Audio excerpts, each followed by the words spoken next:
Class 9th के biology में जो चैप्टर नंबर 3 है इम्प्रूवमेंट इन फूड रिसोर्सेस, और आज के ऑनलाइन क्लास में जो डिस्कस करेंगे वो आज का टॉपिक होगा मैन्योर विथ इट्स टाइप्स। अगर हम बात करेंगे क्लास 9th के बायोलॉजी में जो आज का जो टॉपिक होगा manure with its types. Manure का मतलब होता है खाद, मतलब मैन्योर और उसके टाइप्स के बारे में आज के ऑनलाइन क्लास में हम लोग डिस्कस करेंगे। हम कहेंगे सबसे पहले कि मैन्योर होता क्या है, व्हाट इज मैन्योर। तो हम कहेंगे कि मैन्योर जो है वह नेचर में ऑर्गेनिक फॉर्म होते हैं। मतलब मैन्योर जो नेचर में ऑर्गेनिक फॉर्म यानी ऑर्गेनिक मटेरियल्स हैं जो ऑब्टेंड होते हैं। मतलब कौन होते हैं ऑब्टेंड, तो मैन्योर होते हैं। जो कहाँ से ऑब्टेंड होते हैं, तो जब प्लांट्स और एनिमल्स जब डेड कर जाते हैं और डेड कर जाते हैं तो उस तरह का मटेरियल्स वेस्ट मटेरियल्स कहलाते हैं। और जब इसी तरह के मटेरियल्स को जब सॉइल में डिकम्पोज कर देते हैं तो यह सॉइल में डिकम्पोज करने के बाद में सड़ने गलने के बाद में इस तरह का यह ऑर्गेनिक मैटर फाइनली रूप में मैन्योर के रूप में कन्वर्ट होते हैं। मींस दैट कहेंगे कि यह प्लांट्स और एनिमल वेस्ट जो डेड फॉर्म में रहते हैं, हम कहेंगे कि यह कन्वर्ट जो होते हैं वह किसके कारण होते हैं, तो माइक्रोब्स के एक्शन के कारण होते हैं। मींस दैट कहेंगे कि मैन्योर्स जो न्यूट्रिएंट के सप्लाई करने में इन्वॉल्व होता है। क्या करता है यह मैन्योर, या न्यूट्रिएंट्स का सप्लाई या फिर ऑर्गेनिक मैटर को सॉइल में सप्लाई करने के लिए इंपॉर्टेंट रोल प्ले करते हैं। और जब हम कहेंगे कि यह ऑर्गेनिक मटेरियल्स या फिर न्यूट्रिएंट्स यानी मैन्योर्स जब सॉइल में मिलते हैं तो यह सॉइल के फर्टिलिटी को बढ़ा देता है। हम कहेंगे कि 16 टाइप के न्यूट्रिएंट्स होते हैं वह प्लांट्स को सॉइल से मिलते हैं, जिसमें हम कहेंगे कि वही न्यूट्रिएंट्स जो मैक्रो न्यूट्रिएंट्स और माइक्रो न्यूट्रिएंट्स के फॉर्म में मिलते हैं, जिससे प्लांट का प्रॉपर ग्रोथ और डेवलपमेंट होते हैं। जिसमें हम कहेंगे कि यह मैन्योर भी इंपॉर्टेंट रोल प्ले करने का काम करते हैं प्लांट्स के प्रॉपर ग्रोथ और डेवलपमेंट के पर्पज से। इसके अलावा अगर हम बात करेंगे तो मैन्योर्स का नेचर अगर हम बात करेंगे तो यह नेचुरल फर्टिलाइजर्स है। मतलब मैन्योर्स जो है वह कैसा फर्टिलाइजर्स है, नेचुरल फर्टिलाइजर्स हैं। और हम कहेंगे कि यह मैन्योर्स जो डिफरेंट टाइप्स के होते हैं। हम कहेंगे कि अगर यह डिफरेंट टाइप्स के जो मैन्योर्स होंगे, जिसमें फर्स्ट ऑफ ऑल जो आते हैं वह है फार्म यार्ड मैन्योर। सबसे पहले क्या आते हैं, फार्म यार्ड मैन्योर। सबसे पहले अगर हम बात करेंगे कि व्हाट इज फार्म, फार्म किसे कहेंगे, तो हम कहेंगे कि farm is a piece of land which is obtained for growing crops and raising animals. Farm जो भूमि का मिट्टी का एक छोटा सा टुकड़ा है जिसका यूज होते हैं फसलों को उगाने के लिए और जानवरों के पालन पोषण करने के लिए किए जाते हैं।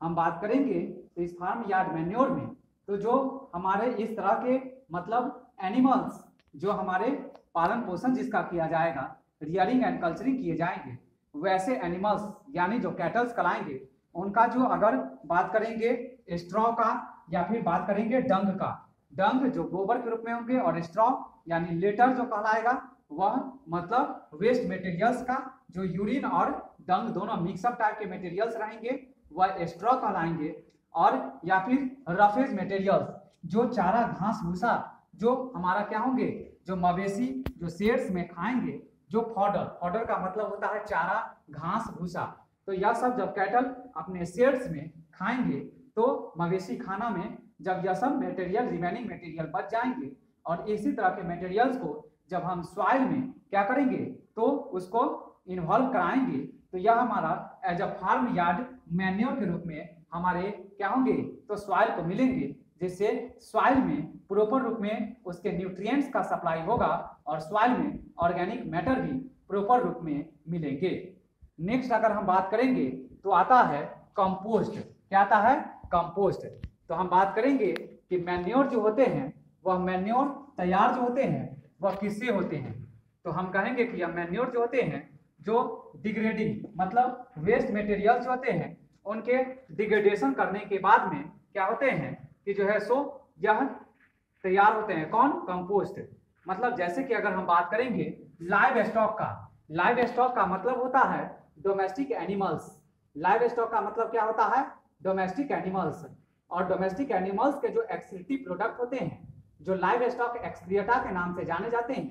या फिर अगर हम बात करेंगे कि जो फूड मटेरियल्स जो हम लोग डेली यानी रेगुलर फॉर्म में जो लेते हैं, और उस जो वेजिटेबल्स यानी फ्रूट्स का जो अपर का जो पार्ट्स जो होता है वो fruits and vegetable waste materials, या फिर सीवेज वेस्ट जो गंदे नाली का पानी होता है, और वो भी अगर हम बात करेंगे कि यह सभी जो फाइनली रूप में कन्वर्ट जो होते हैं एज अ कंपोस्ट के रूप में कन्वर्ट होते हैं। मिस्टर कहेंगे नेक्स्ट वर्मी कंपोस्ट के बारे में कि अगर जो मैन्योर जो हमारा यूज किए जाएंगे, मतलब किसके द्वारा, तो अर्थवर्म की सहायता से। मिस्टर कहेंगे कि जो प्लांट्स और एनिमल वेस्ट मटेरियल्स जिसको सॉइल में डिकम्पोज कर देंगे, सड़ने गलने के लिए छोड़ देंगे, और उसके बाद में अगर उसमें अर्थवर्म को ऐड कर देंगे, मिला देंगे एनाएरोबिक कंडीशंस के द्वारा, तो देन आफ्टर वो हमारा 2 से 3 महीने में वो एज ए वर्मी कंपोस्ट के रूप में कन्वर्ट होंगे। अगर हम बात करेंगे इसके अलावा ग्रीन मैन्योर का, तो हम कहेंगे कि जब बरसात के समय में और जब प्लांट्स का हार्वेस्टिंग हो जाए हुए रहते हैं, यानी क्रॉप्स का जब कटाई समाप्त हो जाती है, हार्वेस्टिंग कंप्लीट कर दिए हुए रहते हैं, तो उस दौरान हम लोग क्या करते हैं, तो उस दौरान हम लोग फील्ड एरियाज में जो धैंचा का पेड़ होता है, धैंचा का मतलब जो इंग्लिश में बायोलॉजिकली नेम है उसका ड्रेचेस्टेला मेडिस, और यह ड्रेचेस्टेला मेडिस जो हम क्या करते हैं, इस प्लांट्स को ग्रो करने का काम करते हैं, जैसे कि या तो बरसीम हो गया या फिर काफी हो गया, यह सब बरसीम, काफी या फिर ड्रेचेस्टेला मेडिस, ये सभी जो हमारा ग्रीन प्लांट्स हैं, जो हमारा मतलब क्या करते हैं कि जब हमारा